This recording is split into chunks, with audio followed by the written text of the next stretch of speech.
Bonjour les amis, un nouveau numéro de Clermont Immobilier aujourd'hui sur e-Level TV.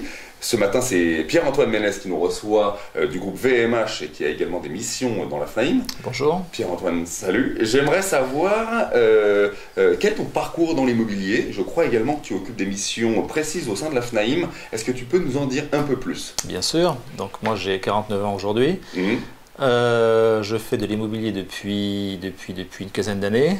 Et avant, j'étais dans des fonctions plus commerciales, marketing, dans des groupes plus importants. D'accord. Je suis venu à l'immobilier parce que j'ai gagné un peu d'argent dans mes précédentes fonctions et je commençais à investir dans 2-3 appartements que j'avais mis en gestion, bien sûr. Et je ne trouvais pas de gestionnaire qui fonctionnait comme je voulais qu'on fonctionne. D'accord. Donc du coup, je me suis dit, bon, moi j'étais passionné d'immobilier. Je trouve que c'est un métier merveilleux, c'est rentable quand on investit dans l'immobilier, surtout il y a quelques années. Et je pensais qu'il y avait quelque chose à faire là-dedans. Donc le jour où j'ai décidé de changer de métier, je suis venu dans l'agence qui m'avait trouvé mes 3 biens. J'ai discuté pour comprendre un peu avec l'ancien patron comment ça fonctionnait. Tout le back-office en fin de compte. Ouais, la partie première, acheter, vendre, bon, je savais faire. Mais je voulais comprendre les mandats, tout le juridique qui encadrait tout ça à l'arrière, qu'on ne connaît pas quand on est, quand on n'est pas professionnel. Et du coup, je me suis formé, j'ai regardé et j'ai acheté l'agence. À l'époque, voilà, on avait tant qu'à faire. L'agence à l'époque faisait, je ne sais pas, une dizaine de ventes par an et gérait environ 30 lots. D'accord. Aujourd'hui, j'ai un peu restructuré ça, c'était mon métier d'avant. Je l'ai fait développer et aujourd'hui, nous avons à peu près 1200 lots, j'ai une dizaine de salariés. Et je suis associé à Nelly LR et on a un chiffre d'affaires d'environ 1,3 million, 1,4 million. D'accord, formidable. Tu travailles également pour la FNAIM. J'aimerais que tu nous décrives un peu les contours de ton poste à la FNAIM. Oh, il est clair, je suis vice-président de la Chambre de Paris. D'accord. Donc je travaille avec Gilles de Bourgie, mon président, et au sein de la Chambre de Paris, je m'occupe de tout ce qui est transactions et internationales. D'accord. Donc la Chambre de Paris représente environ 1800 points de vente sur Paris-Île-de-France. Et on est on est bien sûr la chambre la plus importante, c'est légitime, puisque bon, Paris est important. Et la FNAIM elle-même représente la plus grosse organisation européenne traitant d'immobilier. D'accord. On parle de transactions. Une étude ce matin est sortie, elle vient de l'IFOP, on peut dire qu'elle est sérieuse. Elle nous apprend que malgré une cote d'amour assez faible des particuliers vers les professionnels, 2 clients sur 3 en France se tournent finalement, on va dire de façon assez résignée, vers un professionnel de l'immobilier pour finaliser une transaction. Ma question, elle est double. C'est, est-ce que tu en as conscience? Et 2, qu'est-ce qu'on peut faire pour améliorer cette cote d'amour qu'on a vis-à-vis des particuliers? Alors, c'est vrai qu'il y a 2 questions. La première, c'est la cote d'amour. On va directement taper dans le dur. Il y avait une étude de l'ORPI qui était sortie il y a, je crois, 6 mois, qui adressait aux familles, aux parents, qui leur demandait quel serait le métier que vous aimeriez voir exercé par vos enfants. Il est clair que l'immobilier arrivait en avant-dernière position avant croque-mort. Bon, c'est gai. C'est gai. Donc on peut s'interroger. Alors c'est pas un problème d'argent, parce que les croque-morts travaillent dans un secteur qui gagne pas mal d'argent, parce que par définition la population vieillit. Donc c'était pas une histoire d'argent, c'est une histoire de réputation. Et moi, une des raisons pour laquelle je suis rentré à la FNAIM, c'est celle-là. Je pense qu'on fait un très beau métier. Quand on regarde d'un peu plus haut, il y a 3 secteurs qui intéressent au plus haut point les Français, qui sont la santé, l'emploi, le logement. Bon. La santé, les médecins ont une excellente réputation, en général. Bon, l'emploi, on n'en parle pas, ça ne dépend pas vraiment d'un professionnel en particulier. Et l'immobilier qui a mauvaise réputation. Mais c'est une histoire de fou. On est au cœur de la vie des gens. Quel est le plus beau métier que de loger quelqu'un, que de lui trouver un appartement en location ou en gestion? Quelques études nous prouvent que 60% du patrimoine des Français est constitué d'immobilier. On touche au cœur de la vie des gens. On va dans un appartement, on rentre dans une chambre, plus ou moins rangée, dans une salle de bain. Bon, on a les clés des propriétaires pour aller chez eux. Donc ça nécessite une confiance qui est énorme. Est-ce que tu fais rentrer n'importe qui chez toi? Non, Avant de confier tes clés à quelqu'un, est-ce que tu t'assures pas de sa compétence, de sa confiance éventuelle? Bon. Donc oui, le marché... Trop. peut-être qu'il y a trop d'agents immobiliers, parce qu'aujourd'hui, tu vois, on a une variété d'agents immobiliers. En plus, il y en a des nouveaux. D'ailleurs, on pourrait y venir, notamment ce qu'on appelle les mandataires. Il y a un gros débat là-dessus. Est-ce que c'est bien, est-ce que c'est pas bien, est-ce que ça va faire avancer les choses? Il y a un des premiers groupes, je crois, qui s'appelle Capi, qui vient d'être racheté. Donc ça a fait par Artemis, la filiale de Pinot. Qui a fait couler un peu d'encre. Tes positions sur les mandataires de l'immobilier, tu dis que c'est bien, ça va dans le même sens. Le problème, c'est pas le nombre d'intervenants sur un marché. Le problème, c'est leur qualité. Enfin, ou la question, c'est leur qualité. Moi, qu'il y ait des mandataires, ne pose aucun problème. Plus il y aura de professionnels qui travailleront ensemble, mieux on tiendra le marché et mieux on pourra vraiment travailler ensemble. Ce qui est intéressant, c'est qu'aux États-Unis, 90% du marché est tenu par les particuliers. Pardon, excusez-moi. Par les professionnels, bien entendu. Mais comment ça fonctionne? Vous avez des agents de base, qu'on appelle des realtors, qui vont fonctionner, qui ont une carte, qui n'est pas très compliquée à obtenir, quelques semaines de formation, et ensuite, mais ils ne peuvent pas travailler tout seuls. Ils vont travailler chez un broker, qui est une grosse agence. Et un broker peut avoir de 10, 15, 20, 30, 50, 150, 200 ou 300 realtors.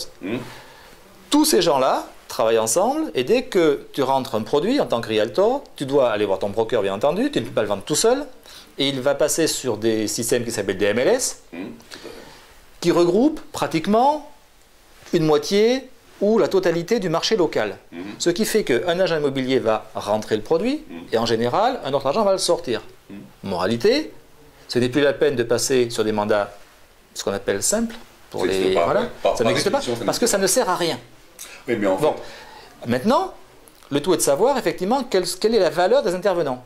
Moi aujourd'hui, que Capi, Optimum, enfin, on dit qu'il se monte pratiquement un réseau par semaine en ce moment, alors avec plus ou moins de succès. Bon, très bien. Parce que tout le monde pense effectivement que c'est super facile de faire de l'immobilier. Maintenant, on se rend compte que les vendeurs de Capi gagnent en moyenne 12 000 euros par an. C'est brillant. Que 30% ne peuvent pas en vivre. Déjà 1 000 euros par mois, ça va être compliqué. Qu'il les fait pratiquement tous travailler en auto-entrepreneur. Pas facile à gérer. Que les types payent pour travailler. On peut discuter sur l'opportunité de la chose. Mais maintenant, et qu'un bon vendeur en immobilier chez eux est quelqu'un qui dépasse 60 000 euros par an. Genre chez moi, un vendeur correct doit faire au moins 150 000 euros. Bon, à partir de là, comment on les suit, comment on les forme, on peut se poser beaucoup de questions. Mais s'il y a des bons, moi je n'ai aucun problème. D'accord, ok. Mais qu'ils soient bons, et formés. Moi je suis pour l'ouverture, mais qu'ils soient formés. D'accord. Et qu'on suive tous la même règle. Et on pourra peut-être revenir tout à l'heure sur le phénomène de Lefebvre qui était très intéressant à ce niveau-là. On peut en parler maintenant. Justement, tout ça provoque des grands chamboulements dans le marché de l'immobilier. On voit notamment, on en a parlé avec quelques intervenants, des bouts de loi qui arrivent, notamment celle de la loi Lefebvre qui a fait couler pas mal d'encre, qui en première lecture proposait la suppression pure et simple du mandat exclusif, qui se termine aujourd'hui par l'affichage des honoraires dans les affiches et dans les annonces. C'est quoi tes positions là-dessus? Tu l'aimes bien, Lefebvre? J'adore. C'est du grand n'importe quoi. C'est du grand n'importe quoi parce que ce ne sont que des effets d'annonce et de la démagogie. Une chose toute bête. Nous sommes encadrés aujourd'hui par la loi Hoguet, qui est une loi vieille, complètement dépassée et qui ne veut plus dire grand-chose. Qui est en opposition sur certains points avec les directives européennes. Aujourd'hui, vous pouvez pratiquement exercer notre métier sans être déclaré, sauf que les seuls qui vont être déclarés, ce sont ceux qui suivent la loi, qui sont déclarés, puisque les autres, on ne peut pas les contrôler. Et qui se font taper dessus. C'est intéressant quand même. Bon, ça c'est la première chose. La seconde, on a beaucoup parlé de mandat exclusif, qui était un faux débat, parce que dès qu'on a interrogé les différents députés, on a fait un peu de lobbying. Pour la première fois, les organisations professionnelles de l'immobilier sont toutes mises ensemble, parce qu'elles se sont rendues compte qu'il y avait quelque chose, donc au moins ça a servi à ça. C'est sûr. Ça c'est bien. C'est un marqueur historique. Ça c'est bien. Maintenant, chaque député, chaque sénateur que nous avons interrogé là-dessus nous a confirmé que c'était une aberration. Alors pourquoi il a sorti ça? Ça, il faut lui demander. Première chose, c'est de la démagogie. On va libérer le marché, on va donner aux propriétaires, enfin aux vendeurs, le choix de... Il a le choix. Bien sûr. Bien, ça c'est le premier point. Ensuite, on avait des histoires de tacite reconduction sur des mandats. Bon, on s'est rendu compte que la loi Châtel remédiait tout à fait à ça. Des histoires de pénalités si on ne rendait pas les dépôts de garantie aux locataires. Mais là aussi, c'est une aberration. Les dépôts de garantie, on les rend dans 90% des cas. Le problème étant qu'il y a des provisions pour charges qu'on doit garder, puisqu'on n'a pas encore les comptes des syndics. Bon, On ne pouvait pas. C'est tout. Donc, une fois qu'on a démonté les points les uns après les autres, on s'est rendu compte que c'était... Alors, il y avait le grand truc aussi qui était la suppression des pénalités pour les gens qui s'installaient sans se déclarer. Alors ça, c'est quand même énorme. Énorme. Bon, maintenant, ça a disparu. Ouais, on en revient à la... C'est creux. On en revient à l'affichage des honoraires. Mais l'affichage des honoraires, même la loi Hoguet, qui est très vieille, nous l'impose. Nous devons afficher nos honoraires et en vitrine et à l'intérieur des agences. Ouais. Maintenant, la différence, c'est on ne doit plus le faire en pourcentage, on doit le faire en valeur absolue. Mais les prix négociants, comment voulez-vous que nous puissions afficher la valeur absolue, donc le montant exact de nos honoraires sur nos affiches? Il faudrait changer tout le temps. Bien sûr, et on revient à la limite à de la concurrence déloyale. Parce que si j'affiche officiellement mes honoraires et que je les baisse, je suis limite en publicité mensongère. C'est vrai. Donc c'est complètement abruti. D'accord. Bon, alors 2012 nous prévoit d'être une année charnière dans l'immobilier. A priori, on va assister à un retournement. On était passé dans le marché de vendeurs, on va repasser dans un marché d'acquéreurs. Avec toutes tes étiquettes et tes cartes de visite, est-ce que tu peux nous éclairer sur ce que tu penses de l'année 2012? Qu'est-ce qu'elle sera cette année? Alors deux choses déjà.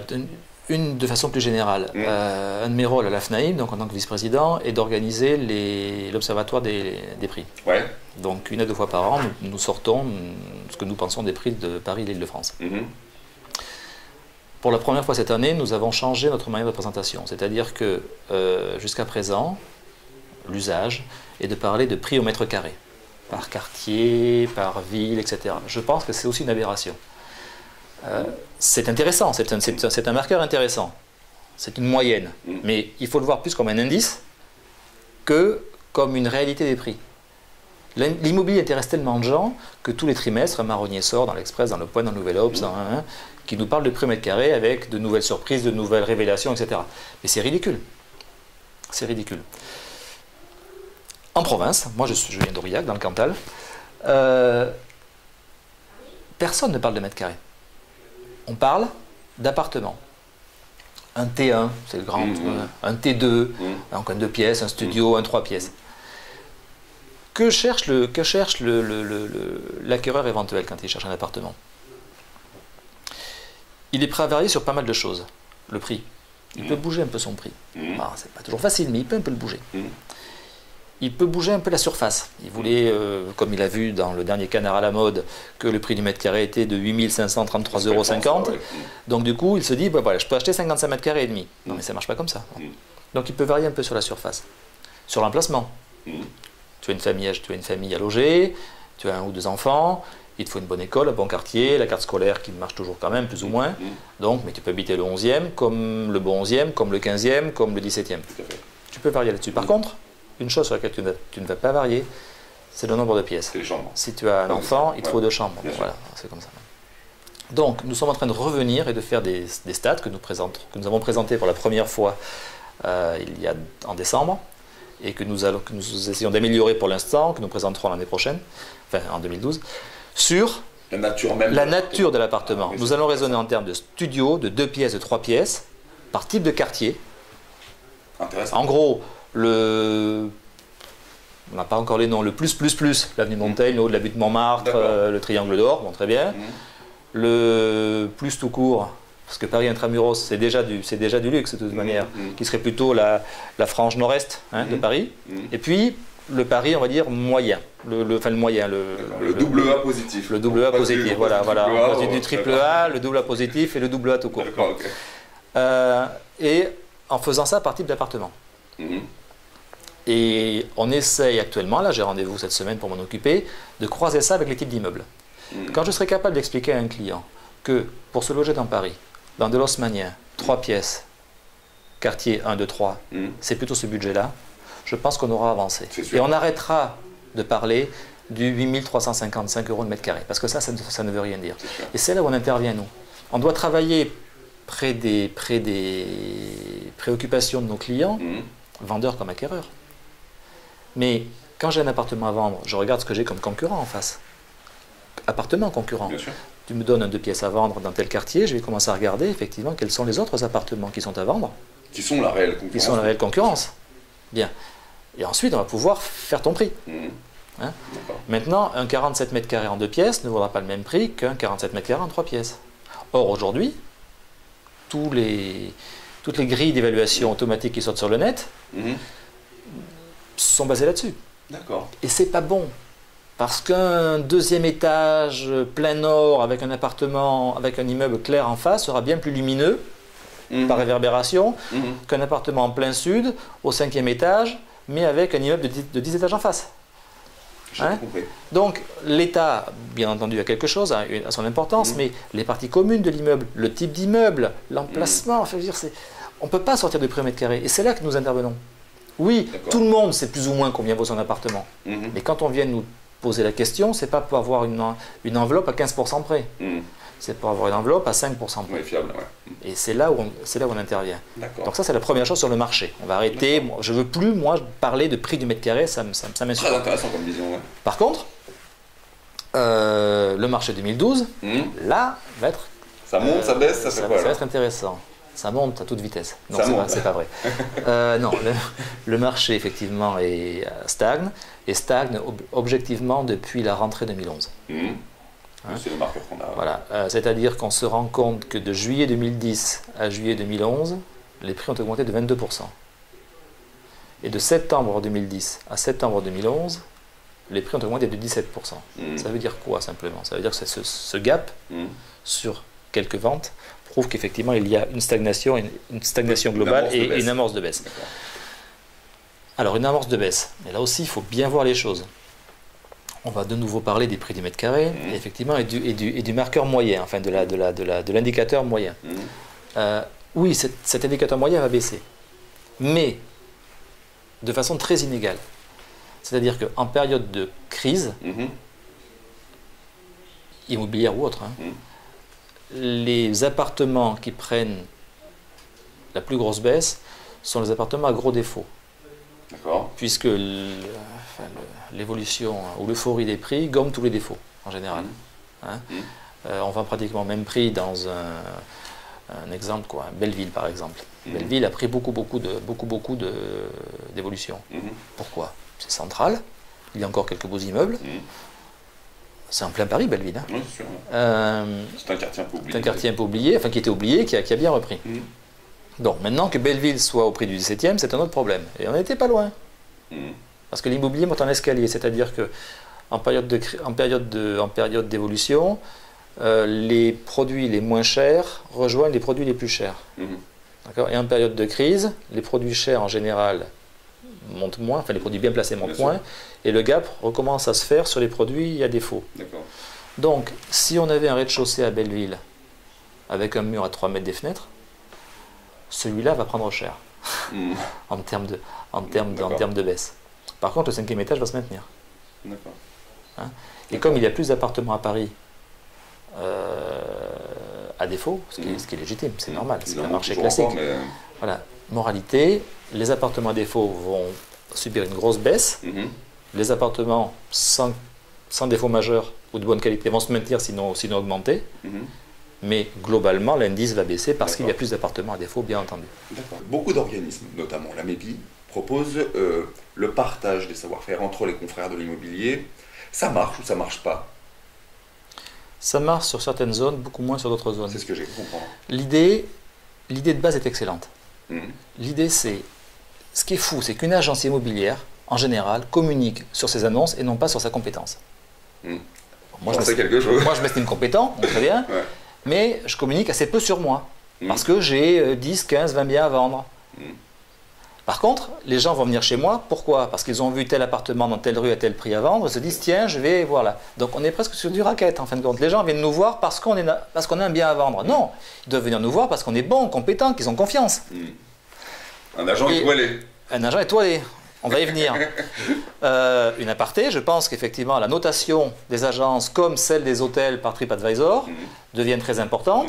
Et moi je suis en train d'y venir, donc rendez-vous bientôt sur mon site pour voir ce que pensent mes clients de moi.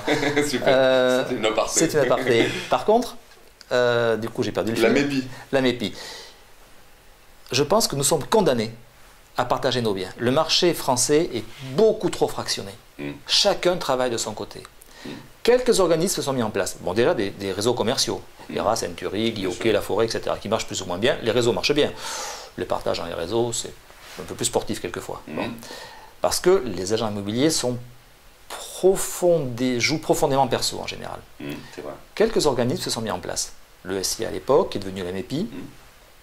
On travaille dessus, on travaille fort. Certains groupements marchent très très bien, d'autres marchent un peu moins bien. Mais c'est l'idée, on y viendra, c'est le sens de l'histoire.